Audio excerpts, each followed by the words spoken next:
In the autumn of 1881, a man who had built the most prosperous lumber mill in 3 counties stood at the edge of his property and felt the particular loneliness of a man who had everything except someone to share it with. Everett Crane was 51 years old, broad-shouldered, gray at the temples, and so accustomed to giving orders that he had forgotten how to ask for anything. He owned the mill. He owned the timber rights on 2,000 acres of Oregon forest. He owned the house on the hill above the town of Granger's Bluff.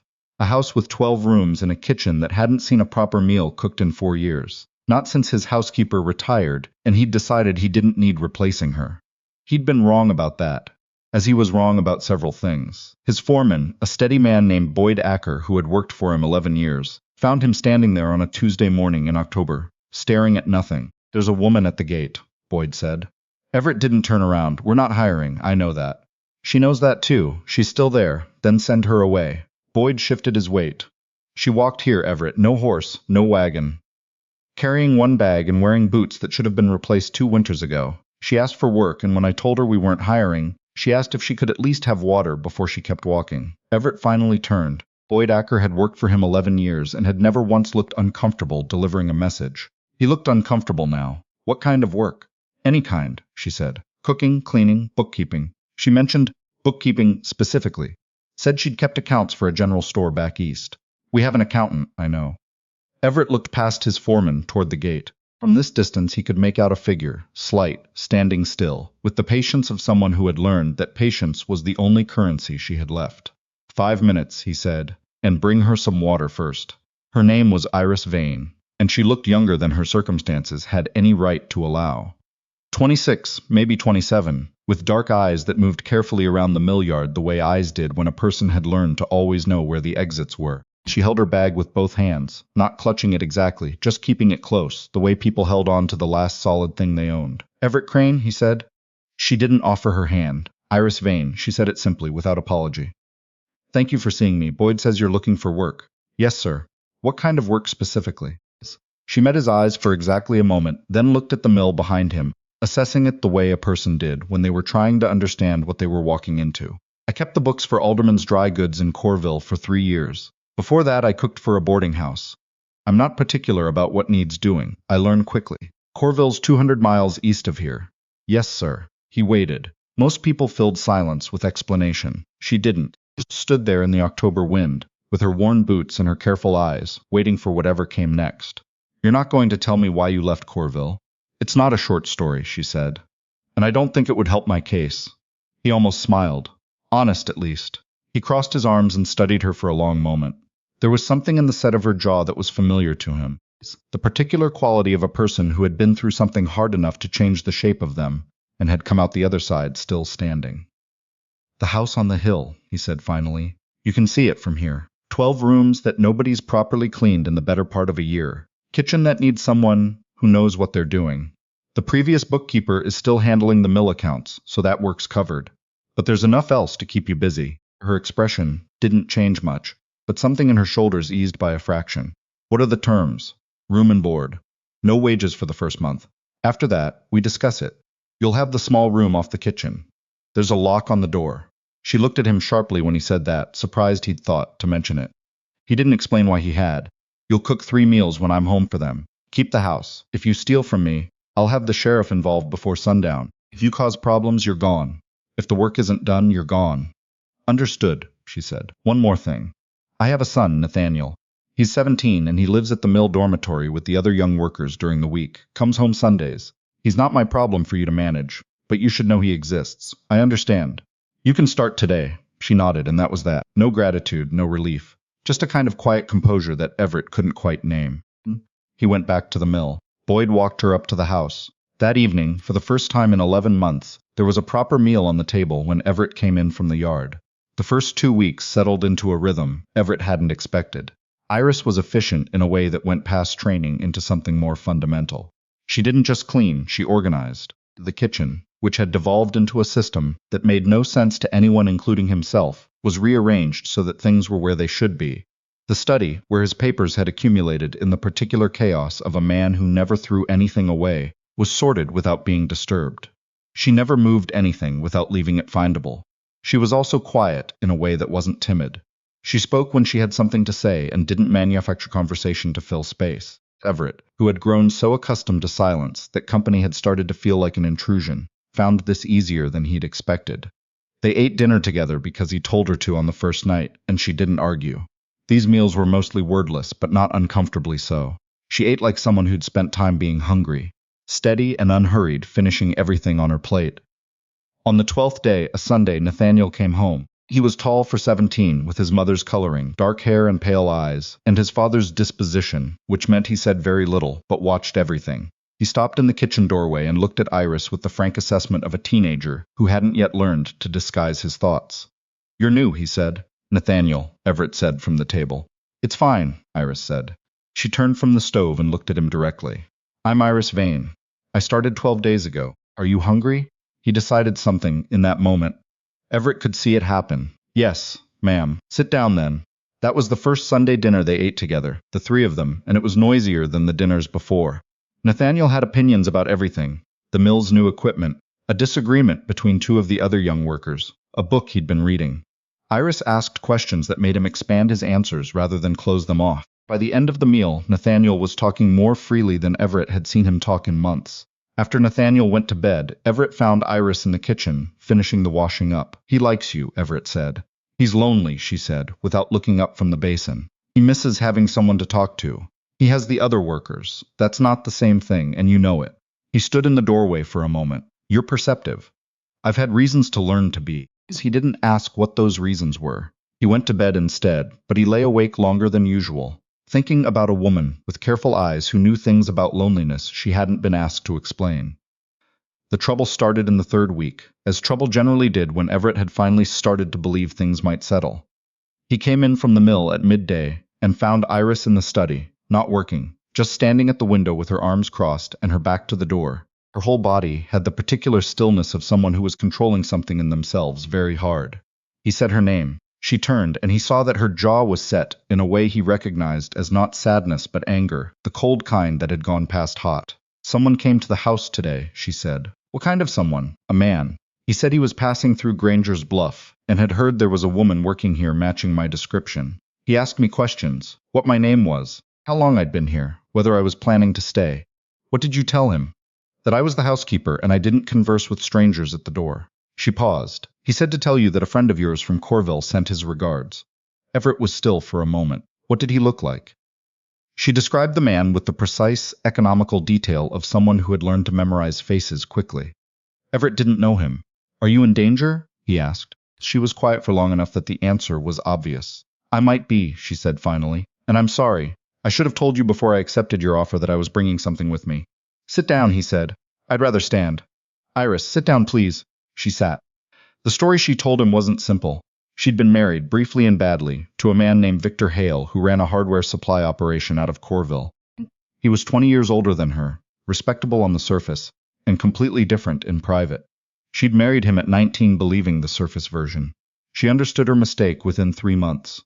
For 4 years she had lived carefully, learning to anticipate his moods, to make herself small and quiet, to manage his temper the way you managed weather, watching for signs and adjusting accordingly. She'd stayed because leaving seemed impossible, and because she had nowhere to go, and because Victor was very good at making her believe that everything that went wrong was her own fault. "What changed?" Everett asked. She looked at her hands. She had the kind of hands that showed their history, calluses, in the particular places, that came from doing things by hand for a long time. "He hit Nathaniel," she said.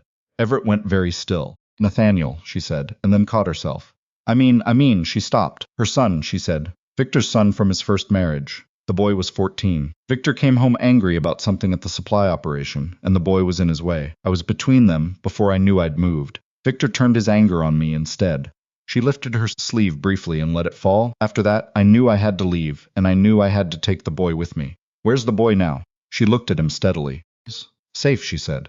"With people I trust. I needed to establish somewhere stable before I sent for him." This was her first honest admission that her plans were more complicated than one woman looking for work. Everett absorbed this without comment. "Victor's alive?" he asked. "Very much so. And when he discovered I'd gone, he was angry enough to spend real money finding me. The man at the door today wasn't the first. He's been methodical about it. How many towns have you been through?" "7 since March." Everett sat back in his chair. He was quiet for a moment that stretched until Iris started to say something, probably that she would pack her bag and leave. He cut her off. Don't, he said. Don't say you'll go. You've been through 7 towns in 8 months. You're tired. He looked at her, this young woman who had been containing this whole history inside herself, while she cooked his meals and cleaned his house and asked his son careful questions that made him feel heard. Running isn't working. I don't have another option. Maybe you do. He told her about his older brother, who was a lawyer in Portland, 3 days north by train. He told her about a judge he'd known for 15 years, who was known for having opinions about men who beat their wives, and who had the professional authority to do something about it. He told her that Granger's Bluff had a sheriff, who had worked for Everett's family for 2 decades, and who was not a man who looked the other way. These aren't promises, he said. I don't know how any of it would go, but they're options, more than you've had in 8 months. She looked at him like she didn't quite trust that this was real. Why would you do this? Because you're the best person I've had working in this house in 20 years, and I'm not willing to lose that over a coward who's scared. His wife finally stopped being afraid of him. He paused. And because the thought of you packing that bag and getting back on the road makes something in me very uncomfortable. She was quiet, and because of the boy, she said. Yes, he said simply, because of the boy. She looked at him for a long time, reading whatever was in his face. Then she said, his name is Callan. He's 15 now. He's been staying with my cousin outside of Salem. He stood right to your cousin tonight.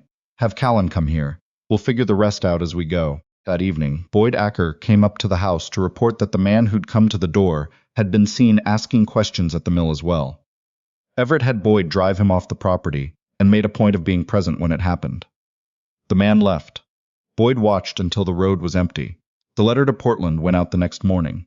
The weeks that followed were tense in the particular way that waiting was tense. Iris went about the work of the house with the same steadiness as before. But there was a careful alertness to her now, a slight pause whenever a horse came up the road, a habit of positioning herself near windows where she could see the gate. Nathaniel came home the following Sunday, and immediately knew something had changed. He didn't ask what. He helped with dinner instead, moving around the kitchen in the way of someone who had grown up in one, and after the meal he sat across from Iris and said, conversationally, if somebody needed watching out for, the men in the dormitory would do it. No questions asked. Iris looked at him for a moment.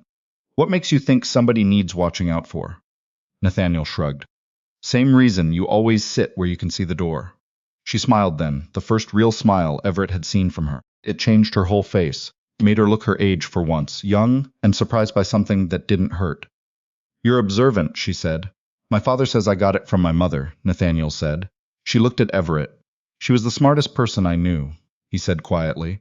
Both of them were quiet for a moment, in the way that happened when the person who was gone was still somehow in the room.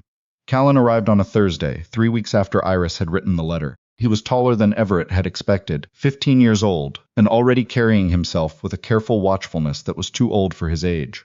He looked at the house on the hill and then at Iris, and something in him came loose, not dramatically.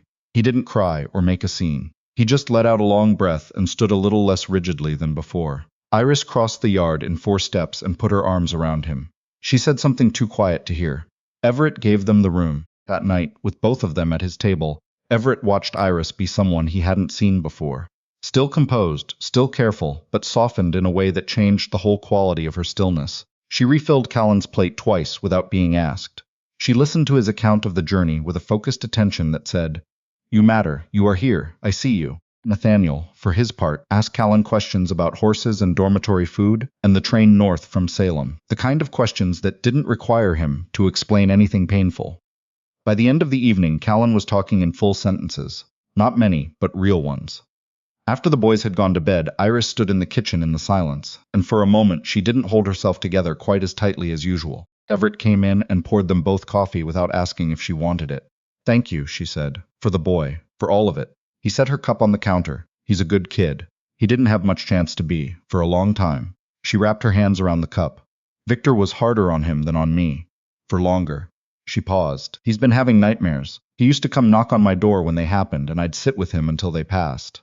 I don't know if he still does that. He can knock on yours here. She looked up. Yes, he can now. They drank their coffee in the quiet kitchen, the fire ticking down, the night pressing against the windows. 2 tired people who had both been alone in different ways for too long. Everett's brother arrived from Portland 11 days later.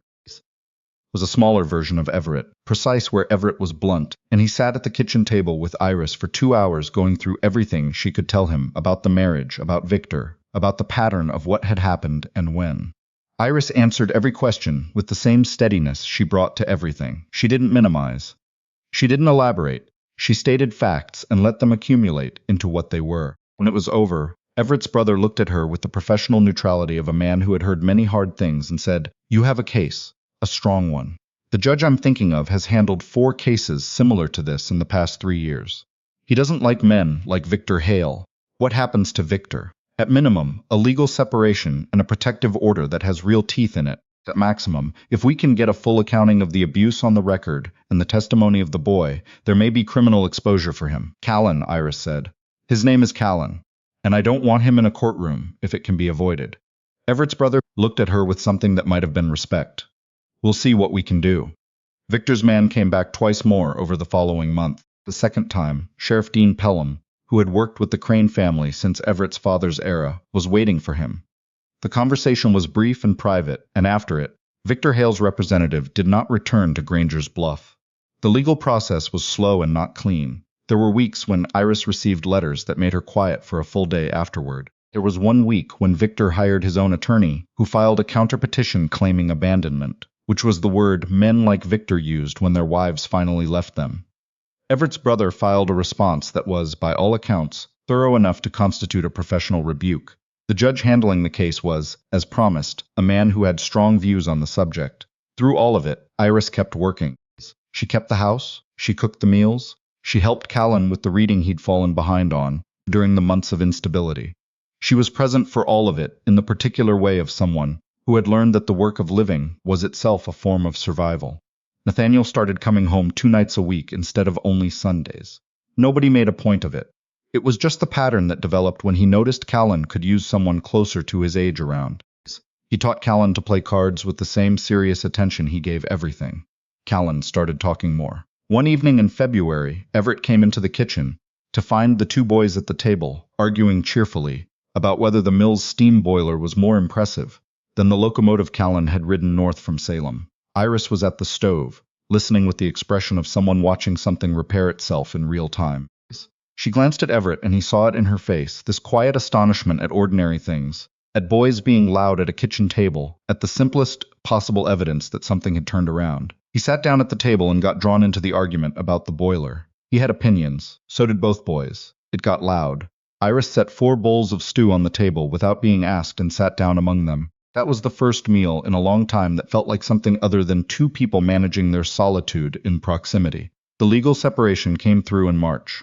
Everett's brother sent the papers express, and Iris sat at the kitchen table with them for a long time without opening the envelope. When she finally did, she read everything twice. Then she set it down and sat very still. Everett came in from the yard and saw her there. He sat down across from her. "It's done?" he asked. "It's done," she said. She wasn't crying, but she had the look of someone who might have been, privately, at some point not long before. "It's really done."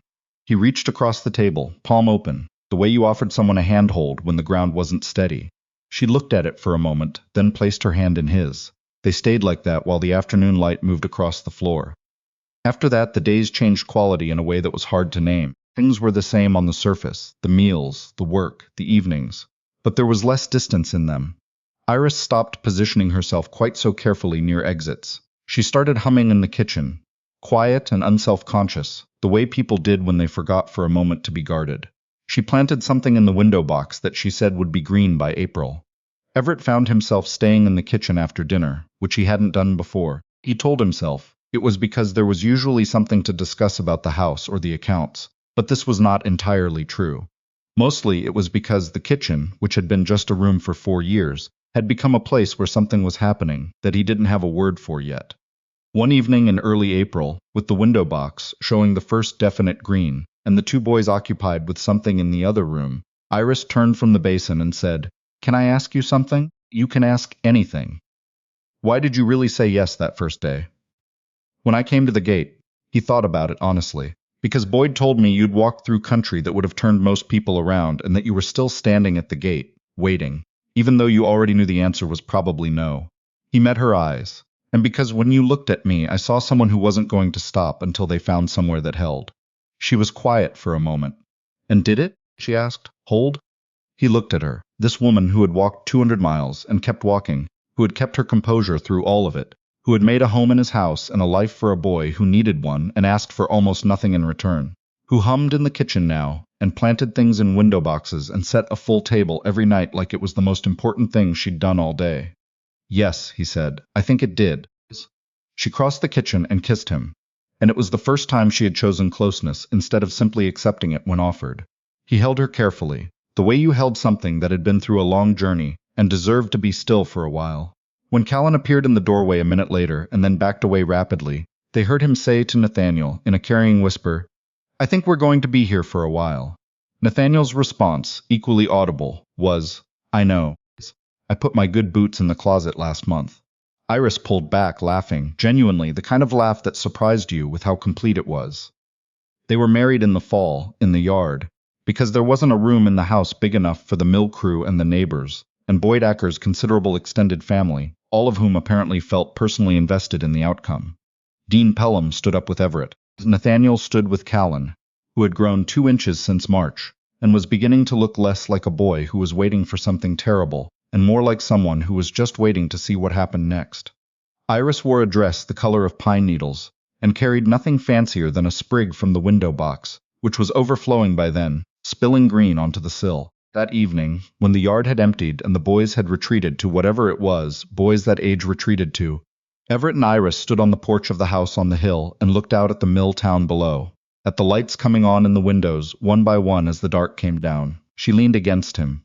He put his arm around her. Tell me again, she said, about the first day. He told her about seeing her at the gate, about the worn boots and the one bag, about something in her posture that said, I have been through enough to know what I can survive, and this is not my limit. I almost didn't come, she said. I stood on the road for 10 minutes deciding whether to turn back. What made you walk up? She was quiet for a moment.